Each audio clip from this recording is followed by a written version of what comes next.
मैं कैसे दुबई आया।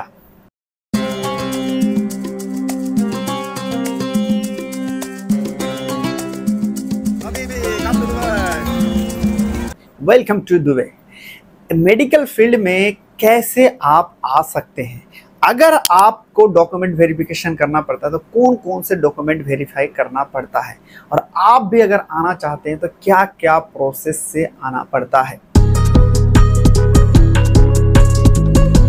तो चलिए, सबसे पहले हम लोग जानते हैं, बहुत सारे लोगों को ये कन्फ्यूजन होता है कि दुबई एक देश है। नहीं, दुबई एक स्टेट है। अब बात करते हैं कि किसका स्टेट है। यूएई। यूएई का एक स्टेट है। जैसे अगर हम लोग बात करें कि भारत में क्या है कि बिहार है, झारखंड है, एमपी है, ये सारे क्या स्टेट है। सेम इसी तरह क्या है, दुबई एक स्टेट है। दुबई का कह सकते हैं कि अच्छा खासा बहुत ही ज़्यादा डेवलप है। यहाँ पे अगर देखा जाए तो आप चाहे जॉब के लिए आइए, विजिट के लिए या बिजनेस के लिए, हर चीज़ का यहाँ कह सकते हैं बहुत ही अच्छा सुविधा दिया गया। मुझे यहाँ का गवर्नमेंट का रूल रेगुलेशन बहुत ही अच्छा लगा। रीज़न क्या है यहाँ का देखा जाए तो वर्कर के लिए या फिर आप अगर लीगल तरीके से आते हैं, एग्जाम दे के आते हैं, बहुत ज़्यादा सुविधा है। सुविधा यानी कह सकते हैं कि आपको रूल रेगुलेशन, अगर कंपनी वाले पैसे ना दिए तो आप तुरंत जाइए गवर्नमेंट के पास, वो खुद आपको पैसे देने में हेल्प करेगी। जाहिर सी बात है। और यहाँ पे साफ सफाई, अगर यहाँ पे देखा जाए, सबसे इंपॉर्टेंट मुझे एक चीज़ अच्छा लगा पर्सनली, यहाँ पे सेफ्टी के मामले में कह सकते हो मुझे बहुत ही बढ़िया लगा। अगर रात के 10 बजे 11 बजे है, कोई दिक्कत नहीं, आप कहीं भी घूम सकते हैं।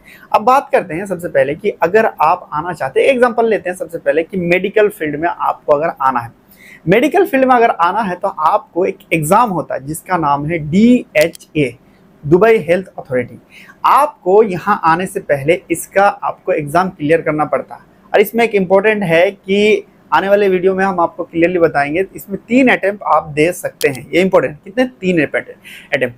अब देखते हैं कि अगर मान लीजिए आपको आना है तो इसको देने से पहले कुछ चीज़ें और भी रिक्वायरमेंट है। आप अगर फार्मेसी फील्ड में बात करें तो ज़्यादातर प्रीफर करते हैं bachelor of pharmacy, master of pharmacy या फिर फार्मा डी फार्मा को बहुत कम कंसिडर करते हैं। अब यहाँ पे आपको आने से पहले क्या करना पड़ेगा, स्टेट से, आप अगर यूपी से हैं, बिहार से, एमपी से, वहाँ से पहले फार्मा काउंसलिंग से आपको रजिस्ट्रेशन करवाना पड़ेगा। रजिस्ट्रेशन करने के बाद 2 साल, आपने मान लीजिए 2025 में रजिस्ट्रेशन किया तो 2027 में जाके एलिजिबल होंगे कि आप DHA का एग्जाम अच्छे तरीके से दे सकते हैं।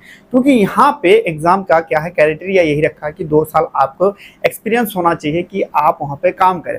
अब वैसे लोग देखो, बहुत ही ज़्यादा एक रिक्वेस्ट करूंगा, कोई अगर फर्जी डॉक्यूमेंट लगाते बिल्कुल मत लगाना, क्योंकि फंसाओगे। क्योंकि आने वाले टाइम पे जब आप इस एग्जाम को देते हो तो आपका होता है डेटा फॉलो। क्या होता है? Data follow. इसको आने वाली चीज़ों में मैं फिर बताऊंगा डिटेल में कि डेटा फॉलो होता क्या। डेटा फॉलो के बारे में बात करें तो उसमें आपका सबमिट क्या क्या होता है, आपको जो डॉक्यूमेंट है वो वहाँ पे सबमिट होता है। ये एक लंबा सा प्रोसेस होता है, लगभग ये महीने का प्रोसेस हो जाता है।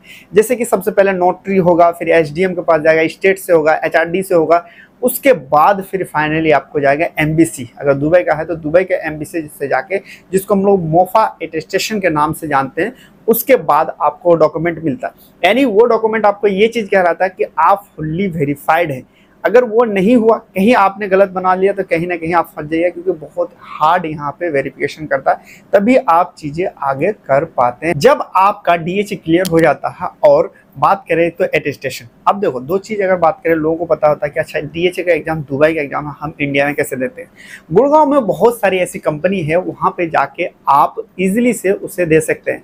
यानी उसको आप अगर एलिजिबल हो गए तो आप वहाँ पे जाके फॉर्म फिलअप करेंगे और आप वहाँ पे जाके एग्जाम इजीली से दे सकते हैं। अब देखो, कुछ कंपनी ऐसी है, बहुत सारी दिल्ली में है, जो आपका डेटा फॉलो करके देती है। यानी जिस डॉक्यूमेंट में आपको वेरिफिकेशन करना, मेनली अगर बात करें तो अकॉर्डिंग टू आप सामने वाले कंपनी या फार्मेसी में देखा जाए तो आपको एक तो रजिस्ट्रेशन और दूसरा आपका जो फाइनल प्रोविजनल मिलता है, वो 2 डॉक्यूमेंट आपको वेरीफाई करना पड़ता है, एक लाइसेंस और एक पे। अगर देखा जाए इसमें खर्चा के बारे में बात करें तो लगभग एक डॉक्यूमेंट का 12 से 13 हज़ार या फिर कहिए 15 हज़ार ज़्यादा से ज़्यादा अलग अलग कंपनी लेती है, वहाँ से आपको वेरिफिकेशन हो जाए।